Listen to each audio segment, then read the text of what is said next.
اعوذ باللہ من الشیطان الرجیم، بسم اللہ الرحمن الرحیم۔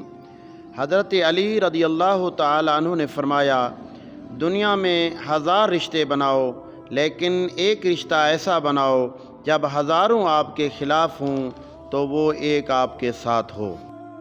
حضرت علی رضی اللہ تعالیٰ عنہ نے فرمایا، جس نے کسی کو اکیلے میں نصیحت کی اس نے اسے سنوار دیا، اور جس نے کسی کو سب کے سامنے نصیحت کی گویا اس نے اس کو بگاڑ دیا۔ حضرت علی رضی اللہ تعالیٰ عنہ نے فرمایا، جاہل کے سامنے عقل کی بات مت کرو، کیونکہ پہلے وہ بحث کرے گا اور پھر اپنی ہار دیکھ کر وہ آپ کا دشمن ہو جائے گا۔